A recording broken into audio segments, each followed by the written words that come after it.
las prótesis técnicas que nos hemos inventado ahora, por ejemplo el CERN, ¿no? 26,7 kilómetros en torno a Ginebra, un acelerador de partículas que acelera partículas casi a la velocidad de la luz, y han descubierto hace 2 años lo que desde hacía 50 años era nada más que una hipótesis matemática, que es el bosón de Higgs. Nada menos que cómo la energía se transforma en materia, queridos. Es decir, la acción creadora de Dios, que sería la explicación hoy día de esto. Un bosón, una partícula ahí, es que ni existen el tiempo suficiente ni siquiera para conocerlas, y quiere decir que los nanoobjetos, estamos hablando de 1 a 100 nanómetros, que un nanómetro es una millonésima parte de un milímetro. Una millonésima parte de un milímetro. Y ahora se han inventado, además hace 2 años, en el año 14, se han inventado unas nanopinzas ópticas, que son capaces de coger un nanoobjeto y moverle en las 3 dimensiones. ¿O no es verdad? Un nanoobjeto de 1 a 100 millonésimas de milímetro, pero es increíble lo que estoy diciendo. La ciencia es inhumana, pero inhumana en ese sentido. Las prótesis técnicas que han inventado de los microscopios o los telescopios estos impresionantes, tal, pues están ampliando la sensibilidad humana y la cabeza humana, es decir, el pensamiento humano, a unos niveles impresionantes, impresionantes. Y seguiré hablando de esto. Entonces, nada de demasiado humano, nada de meterse en estos fregados un tanto repelentes, ¿no?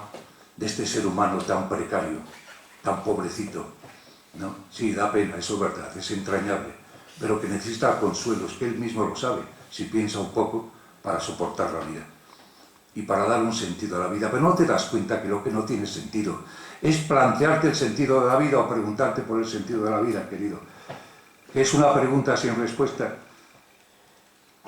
Entonces, lo que la ciencia, frente a no meterse en esos demasiado humanos, lo que está enseñando ahora es lo que nos sucede. Somos netizens, en camino a cyborgs. Ese es el camino que nos plantea la técnica de la ciencia. Pero bendito sea Dios, que no tenemos en la cabeza nada más que un vacío de toda la cultura de antes. Pues qué bien, ya no tenemos supersticiones ni tenemos aquí castañas de lo que fuera, ¿no? Obviamente somos netizens, es decir, ciudadanos en red, obviamente. No podemos vivir ya sin móviles, ¿no? Y estamos enajenados en la red hoy día. Estamos enajenados en unos objetos que por ahora son externos a nosotros. Los ordenadores, todo, hasta la gafa, vamos, todo. Pero dentro de poco va a haber, ¿verdad?, cyborgs, un cyborg, ¿no? Entonces todo eso los ordenadores lo meterán aquí, el móvil también, y se acabó. O por lo menos hablarás con el ordenador y no tendrás que... Y bien, la inteligencia artificial, esto es una cosa que está ahí a la orden del día, y ese es el camino, quieran lo que quieran, no es el camino del valle de lágrimas al cielo, ni es el camino perdonen, esas cosas, es el camino de un netizen, de un ciudadano en red, que está enajenado en la red, exteriorizado en ella por ahora, y que dentro de poco se convertirá en cyborg, es decir, cyborg, mitad ser humano, mitad máquina. Y seremos entonces realmente, ya lo somos, poshumanos, como decía antes. Si el modelo de humanidad es el modelo de la Ilustración, de aquellas pelucas empolvadas del siglo XVIII, nosotros no somos humanos, porque tenemos en la cabeza otras cosas. Entre otras cosas, porque, miren, hace un siglo, el ser humano solamente vivía 40 o 50 años, hoy vivimos el doble, solamente hace un siglo. Entonces, eso digo que es un dato así, un dato fuerte, objetivo, pero vamos, se ha cambiado tanto físicamente, y las expectativas de vida, cuánto no ha cambiado la cabeza. Pero ¿cómo la gente no se ha podido dar cuenta de esto? Entonces, la ciencia ha cambiado todos los paradigmas de sentido que tenía esa cultura, esa alta cultura de antes. Nada se puede entender o describir ya sin ella. Miren ustedes, por ejemplo, qué pena que no tenga tiempo de más. Razón. Pero ¿qué hacía el pobre Kant? ¿Con qué razón el pobre Kant criticaba 3 razones y 3 veces?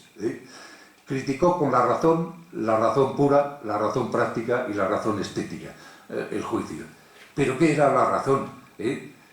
Un poco antes de él, Descartes la buscaba aquí, donde se une aquí una línea y otra aquí, ahí en la glándula pineal, más o menos.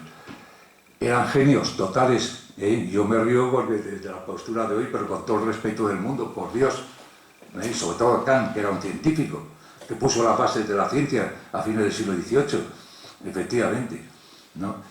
Pero, claro, pero esa gente, ¿qué nos tiene que decir hoy día? Bien, hoy día, queridos, la razón, pues eso es lo que acabo de decir antes, 100.000 millones de neuronas aquí, que funcionan y están ahí a través de los sinapsis y todos esos rollos,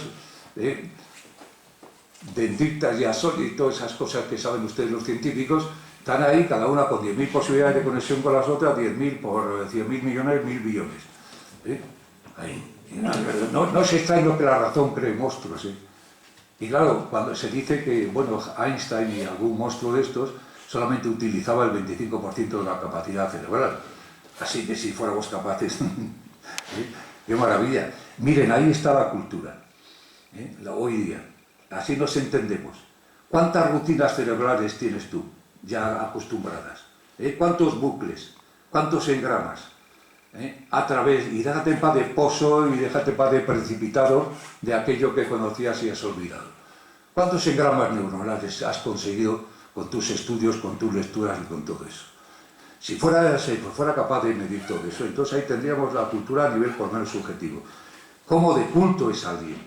Ustedes saben que se han dado mucho dinero, tanto en América, Obama, el año pasado 1.000 millones, como en Europa otros 1.000 millones de esto para hacer un mapa del cerebro. Es que es importante. Pero ¿qué se puede hacer hoy sin la ciencia del cerebro? Ponerse a hablar desde la filosofía o de eso, de la razón, que si quieren de otro modo, para los matemáticos, sin el teorema de Gödel, ¿cómo puedes entender tú algo de la razón? Cuando la razón es una entidad prácticamente divina, la extintil, anime y todo eso, pero si el teorema de la incompletud de Gödel te demuestra la inconsistencia última del pensar, de que un conjunto axiomatizado o un sistema axiomatizado no se puede estar seguro de que no se reduzca a una contradicción, nunca. Es decir, los límites de la razón, la irracionalidad de la razón, si quieren, o uniéndolo con esto, razón, cuando se ponerse hoy a hablar de razón, como Kant, y la razón pura, la práctica, o de la inteligencia, uno descansa diciendo, bueno, eso, 100.000 millones de neuronas, todo ese juego no va a repetir, ¿no? Y dentro de poco, pues, sabremos mucho más, y etcétera, etcétera. Es que además eso da una perspectiva y una alegría, de una ciencia alegre, para el futuro, porque sí hacen algo, en bien de la humanidad. Otro, eso, infinito, pero ¿y eso de infinito? Que sea infinito en posibilidad o infinito en acto. El infinito no era posible, no es nada más que posible, decía Aristóteles, infinito es la irracional, incondicionalidad, indeterminación, indefinición absolutos, potencia que aún no es, solo puede existir en potencia, no en acto, pero y esas coñas manileras que son, con perdón, y estoy degradando un poco mi lenguaje de la academia, pero es que se cabrea uno, con perdón. No se cabrea, claro, Aristóteles fue un genio total, pero es que lo que se cabrea uno es que con gente que todavía considera a estas personas, a estos genios, considera que estas personas tienen que decir algo todavía. Una cosa diferente es que se les estudie la historia de la filosofía, o la historia de lo que sea. Pero la historia es una historia de cadáveres, obviamente, ¿no? Entonces, la noción de infinito, pero ¿cómo vas a decir esas cosas, hombre? Mira, lo poco que puedas entender, hombre, de la diagonal de Cantor, y cuando te dice él que hay muchos tipos de infinito, o que hay diferentes grados de infinitud, pero ¿y eso qué es? Pero lo infinito no es aquello que no tiene finitud, que no tiene fin y tal. Y este hombre te demuestra ahí que hay muchos, no muchos, tipos de infinitud, que hay, de hecho, una infinidad de infinitos, ¿no? Aparte de la demostración matemática, todo eso, pero ¿cómo se puede hablar de razón y cómo se puede hablar de estas cosas hoy día si no se conocen los límites de la razón, si desde luego no te lías? Bueno, no te preguntas por lo que puede ser una razón desde las neuronas y desde desde Gödel, desde Cantor y otras muchas cosas que no tengo tiempo aquí de eso. Pero bueno, la barrera de Planck, ¿no? La barrera de Planck es 10 elevado a menos 43, eso quiere decir, no una, como dicen por ahí, una 100.000.000ª de segundo después del Big Bang, una 10 septillonésima de segundo después del Big Bang. Antes de la barrera está Dios, en esa 10 septillonésima parte. O sea, un segundo dividido en 10 septillones. Y a partir de aquella, ahí detrás asoma Dios.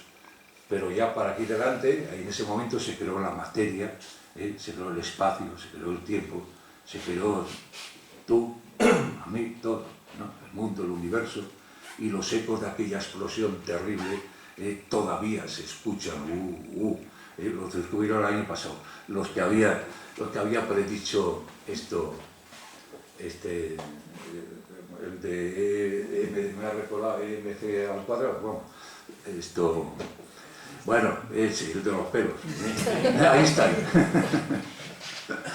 Bueno, ¿cómo se puede, sin estas, cómo se puede hablar del espacio y el tiempo sin esto? El espacio y el tiempo han sido creados. ¿Cómo se puede hablar? Antes de la barrera de Planck no existe el pensar. Que decía con toda ironía Hawking, que claro, eso es cosa de filósofos y teólogos, claro, de las tonterías que han contado siempre. O de los mitos, desde luego. Pero ese es el límite de la razón humana. Naturalmente es un cálculo matemático, porque ya me dirán ustedes.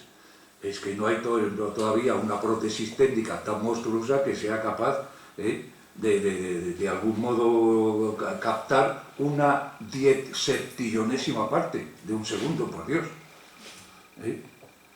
Aunque ya no sabe uno, porque si ya hay pinzas, nanopinzas, que son capaces de coger un objeto que mide una millonésima de milímetro y moverlo en largo, ancho y a moverlo en las 3 direcciones del espacio, vete a saber, ¿no? Pero bueno, lo que quiero decir, yo no me quiero meter en la ciencia y todo eso, yo lo que quiero decir es que la cultura tradicional, la ciencia ha arrumbado con ella, ha roto además, y es todavía peor, y esto los filósofos que hay aquí lo entenderán, porque es durísimo, ha roto los métodos y los fundamentos tanto de pensar como del lenguaje. Es decir, el cogito con el que empezó el sistema moderno, Dios no es una hipótesis necesaria para nada, el mundo está aquí, el mundo está aquí, es lo que el hombre piensa, etc. El cogito, donde estaba el pensar, eso de cogito ergo sum, no, el cogito, el pensamiento se ha desterritorializado de aquí, y se ha puesto hoy día en las prótesis técnicas, repito, que aumentan la capacidad esta a unos niveles impresionantes, ¿no? Entonces, no solamente ha roto los fundamentos del pensar en ese sentido, sino que, desde luego, fíjense, hoy día la ciencia, la ciencia piensa el mundo sin mundo. El fenómeno de hoy es que es el mundo sin mundo, porque los modelos de mundo y los simuladores, los programas informáticos pretenden copiar el mundo para conseguir trabajar sin el mundo, reduciendo la complejidad de nuestro entorno a un modelo que lo represente y que sea a la vez más manejable dentro de la complejidad tremenda. Entonces, claro, aspiran a crear una copia fiel del mundo, pero a la vez asequible. Los modelos computarizados virtuales permiten estudiar las propiedades del mundo desde una nueva perspectiva, o desde alguna siquiera, y con mayor control del que ha disfrutado ninguna generación hasta ahora. Estamos ante una física sin objetos, una biología sin seres vivos, una química sin sustancias. Dirán ustedes, no, qué locura, no. No, pero aparte esto lo dicen los científicos. Por ejemplo, en la biotecnología o en la bioinformática. De la biología in vivo de antes se pasó luego a la biología in vitro y ahora se está en la biología in silico, es decir, en silicio, ¿no? Porque el silicio es ese material semiconductor del que están hechos los componentes informáticos, ¿no? Claro, solamente no hace falta, es que desde el mundo que llamamos real, el mundo empírico, si es que el mundo empírico es que no vale para nada, es que el concepto de experiencia de Bacon y eso como observación de la realidad, es que, ¿pero qué vamos a observar nosotros si nunca veremos una galaxia, ni un agujero negro? Ni un fermión, ni un bosón, ni nada de esto que estoy hablando. Entonces, digo que, claro, dense cuenta que los cálculos de la bomba atómica, por ejemplo, eran algo sencillo comparado con el trabajo requerido para el procesamiento de los datos de la simple molécula de ADN humano, que contiene 6.200 millones de letras ACGT, es decir, de las 4 bases o unidades simples de aminoácidos. 6.200 millones en sus diferentes secuencias. ¿Qué cerebro, qué cogito es capaz de procesar todo eso? Pero es que ahí está el nivel de la realidad, el nivel de lo real, o sea, el núcleo de lo real. Bueno, lo leo porque si no, no avanzo. El mundo real es analizado desde su paralelo virtual. Y los instrumentos con los que analizamos así el mundo piensan por sí mismos, o casi. Nuestro conocimiento es un saber compartido y ampliado ya con ellos. Esas máquinas, prótesis técnicas, las he llamado yo, ordenadores y todo esto, parten de supuestos humanos, por supuesto, y por ahora, aún, por ahora. Cuando llegue la inteligencia artificial, veremos.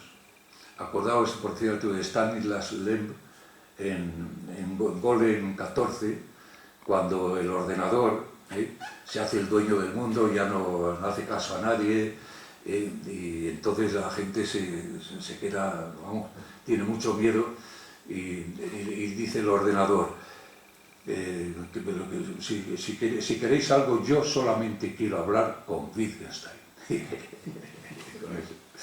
Bueno, qué maravilla, con el filósofo, el mejor filósofo del siglo XX, porque el otro, Heidegger, era un nazi, y era un poeta, ese era un culto, efectivamente, ese era un culto. Este era un científico, estudió para ingeniero y inventó la primera, una turbina de esto. Sí, pero sobre todo ingeniero de Manchester, ¿no? Le gustaba la matemática, por supuesto, y fue discípulo de Russell y de Whitehead cuando los principios de matemática del año 11 y el año 13, bueno, rollos, ¿no? Pero y luego dejó todo eso para la filosofía, y luego el Tractatus Lógico-Filosofía es un libro de lógica matemática extraordinario, una explicación del mundo impresionante, ¿no? Bueno, ¿qué estaba diciendo? Pues eso, que... ya, estaba leyendo, que bien. Es evidente, o sea, pero va más allá en capacidad y potencia de análisis o paciencia de investigación que nosotros. Es evidente que están naciendo formas nuevas y originales de pensar, mediatizadas o producidas por tecnologías informáticas, por lo que se llama hoy día tecnopensamientos. El mundo ya no se puede comprender, ni conocer, ni descubrir sin relaciones entre máquinas cada vez más humano-inteligentes y humanos cada vez más tecnointeligentes. ¿Es esto cultura o no es cultura? Bueno, lo que estoy diciendo es que la ciencia ha roto los métodos y los fundamentos del pensar, que podríamos llamar cultural, y también del lenguaje nuestro, del lenguaje vuestro, de los lingüistas o de los filósofos o de la filosofía.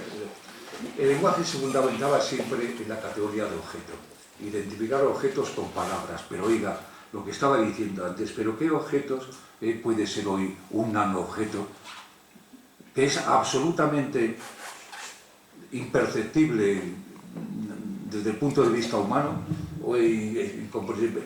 ¿Qué dice la palabra nanoobjeto? Digo vaso, micrófono, gafas, mesa, pero nanoobjeto. Entonces, pero no es solamente eso. Dense cuenta que hoy día los elementos de la realidad, aquellos, por ejemplo, todo el juego este de las 4 fuerzas elementales, los bosones y los fermiones ahí en el vacío cuántico, que es donde consiste, es donde está el núcleo de lo real, que es pura virtualidad. Dense cuenta ahí, en el núcleo de la realidad, qué categoría de objeto. Dense cuenta allá arriba en las galaxias, todo eso. Para nosotros los objetos reales de la realidad del mundo son simplemente colores o formas o sombras en una pantalla de ordenador. Es que los telescopios ya no miramos ahí por un agujero muy grande y tal, y vemos que va. Ni tienen siquiera eso, lo que tienen ahí una campana impresionante que cogen radiaciones y luego te las traducen ahí. Y tu contacto con la realidad, por lo tanto con los objetos, es ese. Nunca vas a tener otra posibilidad. ¿Qué lenguaje puede ser el que se funde en significados que son siempre referencias o indicativos de un objeto? ¿Qué lenguaje puede ser este? Ahora, es que hay que estudiarlo, porque esto, claro, donde la categoría de objeto no existe, los nanoobjetos.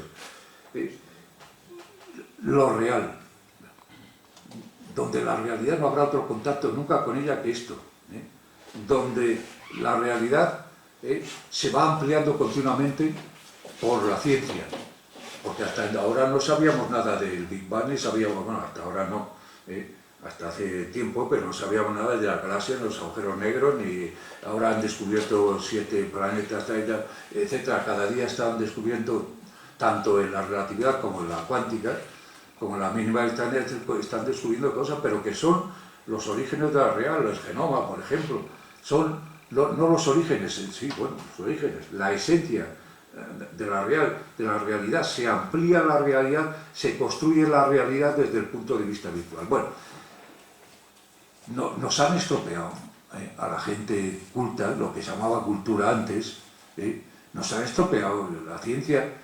No sé, si la ciencia no es cultura, viva la ciencia, porque es que la cultura está muerta desde muchos puntos de vista, de los que estoy apuntando y mal apuntando, ya me estoy poniendo nervioso porque ya llevo hablando casi una hora.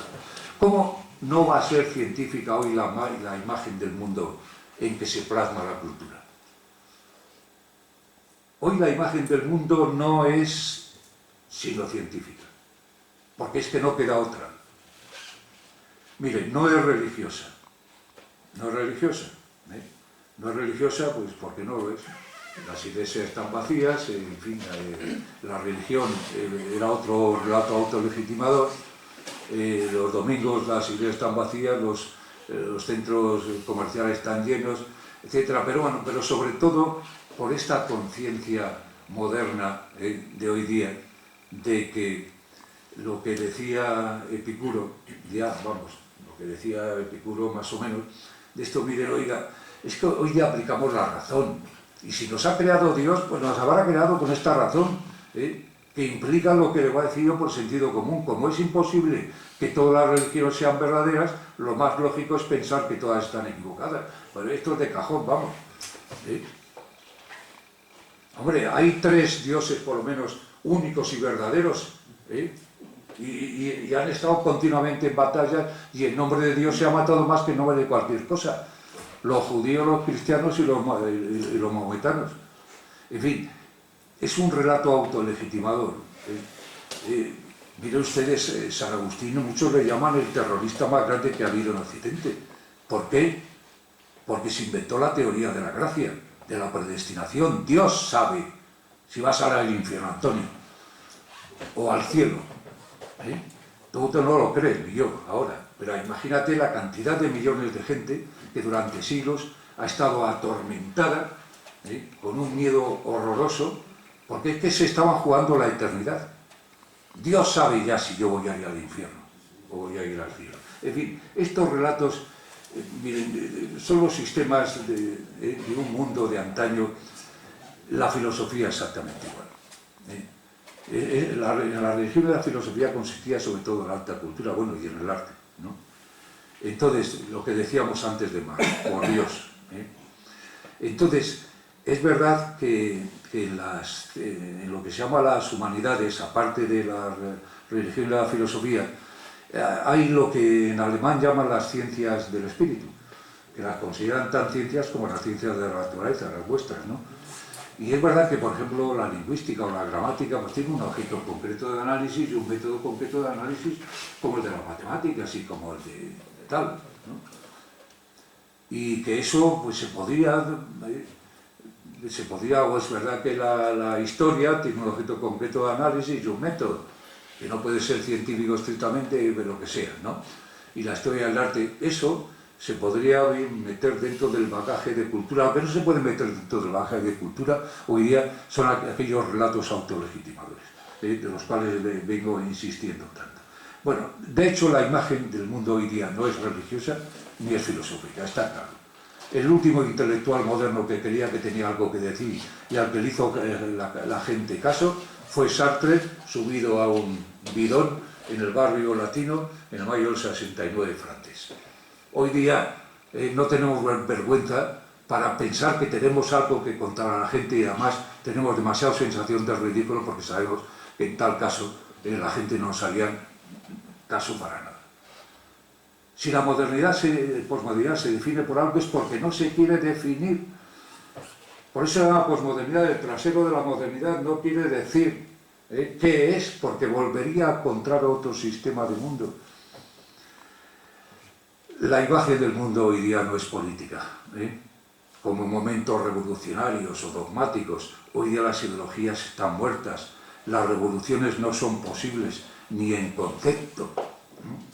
Nadie piensa eso. Estamos en una penosísima situación política, lo que se llama la posdemocracia y la posdemocracia, es decir, la partitocracia, esos sistemas de partidos que olvidan totalmente al ciudadano y que solo le consideran individuo para dos cosas, cada 4 años como votante y cada mes, o cada mayo o cada primavera como contribuyente. Es decir, para conseguir legitimidad política para hacer lo que se dé la gana y para conseguir dinero también para hacer lo que se dé la gana. Dicho rápidamente, de ahí de todo y todo eso. Bien. Entonces, esa postdemocracia que se llama, que olvida totalmente al ciudadano, etc., o esa hiperpolítica, si quieren hoy día, que no consiste nada más que en un estrés mutuo, que se crean unas naciones con otras, ahora el tipo ese de América, creando estrés a todos, el Putin por otra parte, en un juego ahí donde los ciudadanos normales, desde luego, ni nos enteramos y nos olvidan. Bueno, la situación de hoy día, con la caída de las ideologías políticas es penosa y desde luego se puede decir que la imagen del mundo sea política. No es artística, tampoco, nunca lo fue, pero el arte contribuyó mucho ahí. El arte también ha sido relato, el arte también ha sido ideología. El arte, sobre todo en la época de los mecenatos, estaba al servicio de lo que estaba, ¿no? Y ha sido relato incluso cuando se liberó, pero claro, con las vanguardias, las vanguardias fueron, dijéramos, los últimos relatos del arte, dijéramos. Bueno, dicho todo rápidamente, el arte, después de ellas, es el mejor ejemplo de transmodernidad porque se ha destruido a sí mismo y hoy día nadie quiere decir qué es la belleza o qué es el arte.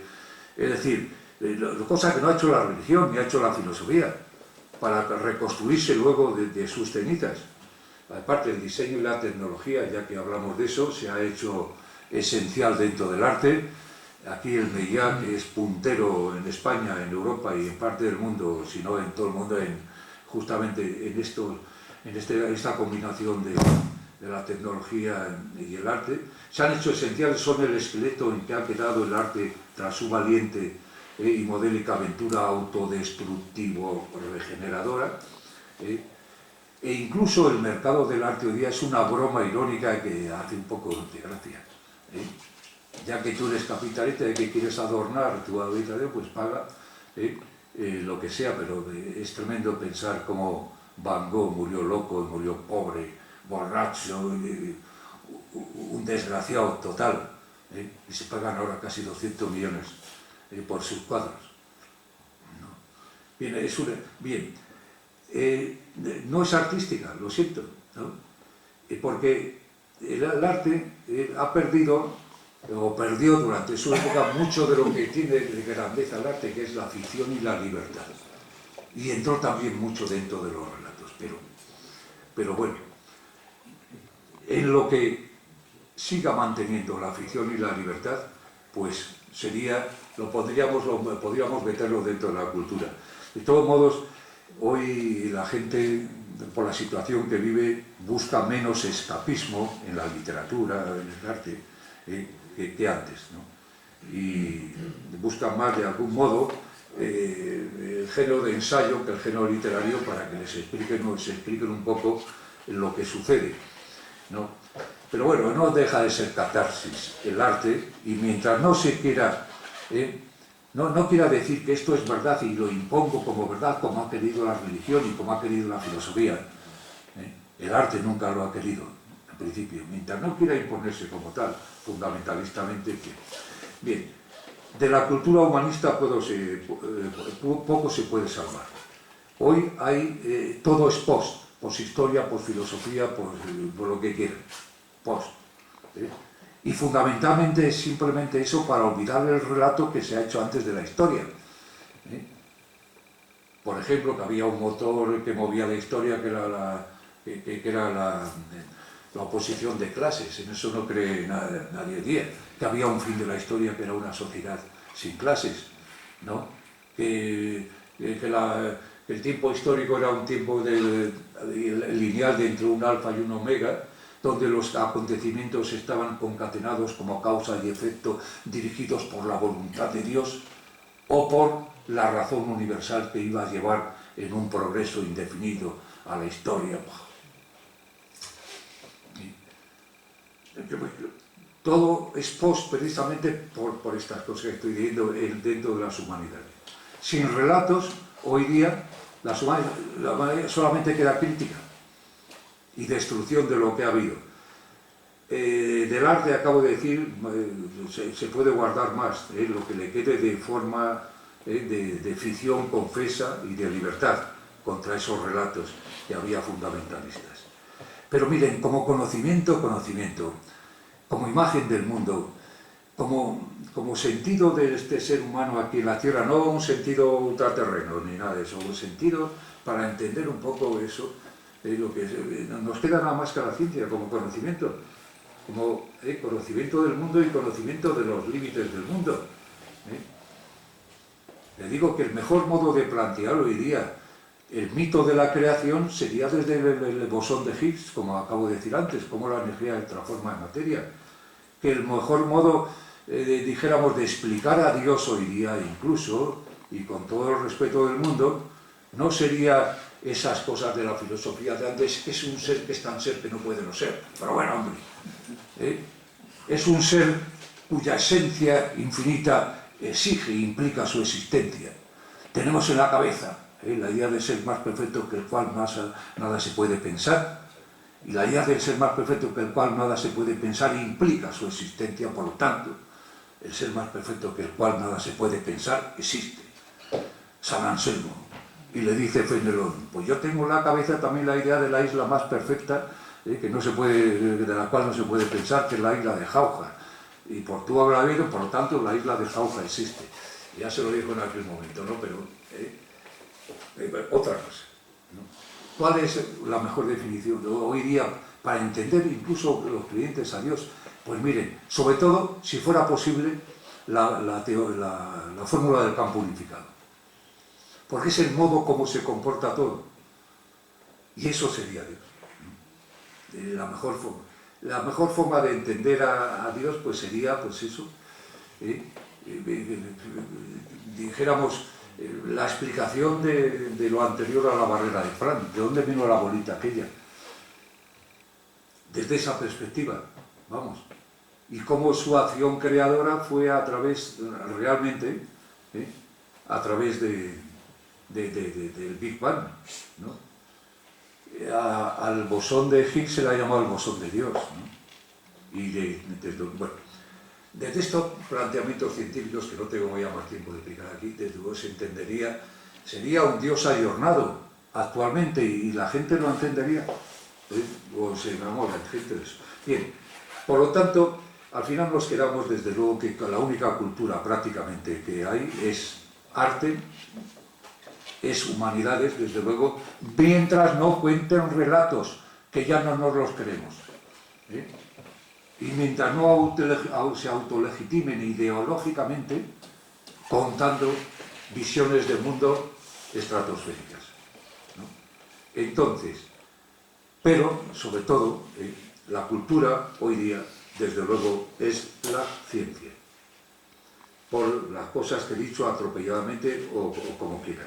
Entonces, hay un canon científico que desde luego ustedes lo verán tranquilamente, que es mucho más objetivo y mucho más descansado que no leer a Shakespeare, el Quijote, a Aristóteles, un poco de Platón y otro poco de Newton o de tal, y todas esas cosas, que luego, por otra parte, claro, el canon de cada uno tiene su canon y hace su canon, es tan ideológico y tan relato del canon como los propios relatos del canon, ¿no? Porque también es autolegitimador, cada uno desde su ideología o de sus intereses hace un canon literario.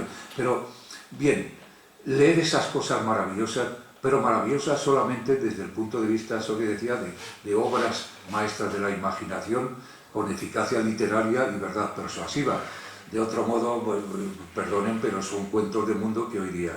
Pero claro, ¿qué sería hoy el canon de la ciencia? Miren, para enterarnos un poco y a través de esta divulgación de la ciencia, cojo aquí cosas de Rañada y otras cosas ahí, pues bien, habría que plantearse los orígenes del mundo, de la vida, del hombre, del universo, y entonces habría que saber un poco, entender un poco de cosmología del Big Bang, de genómica, de evolución, y luego de neurociencia y cerebro, desde luego.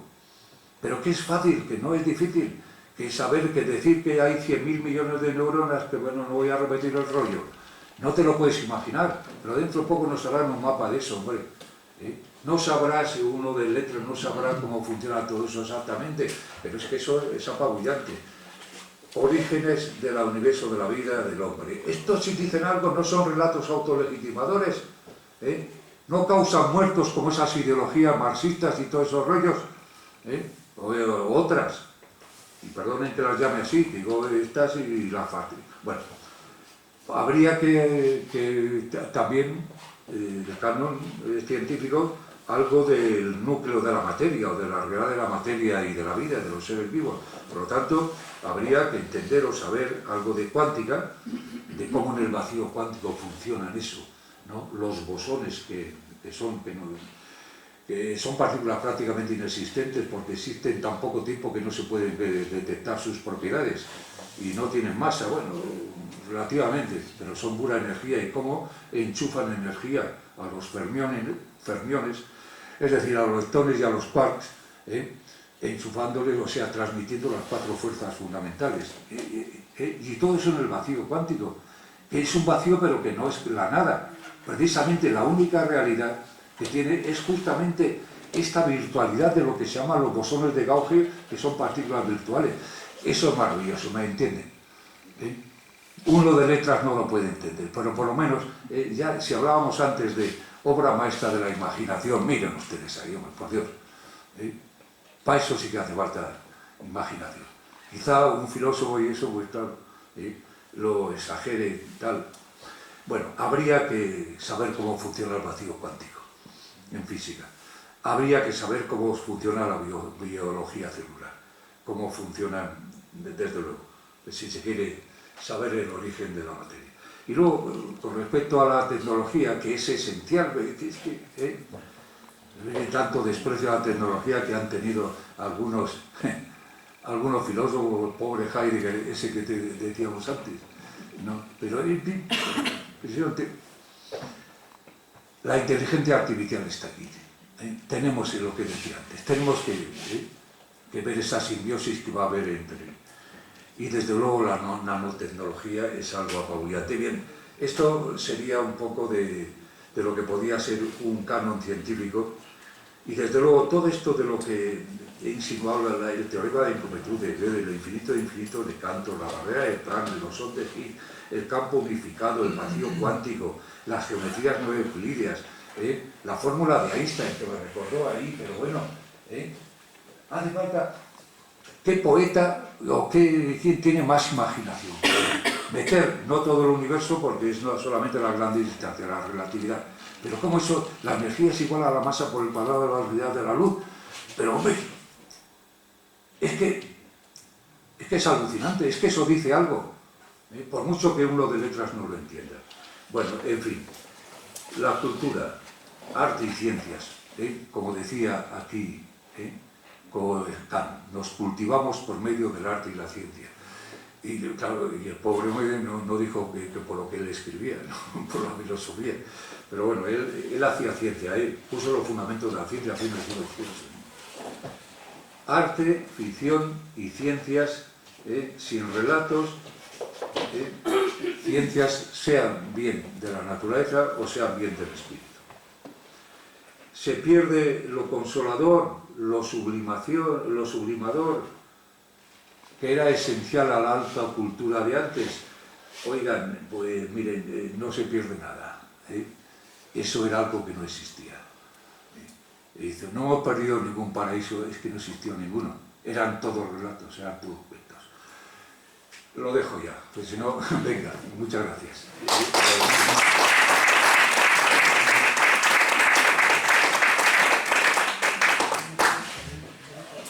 Muy bien, pues muchas gracias.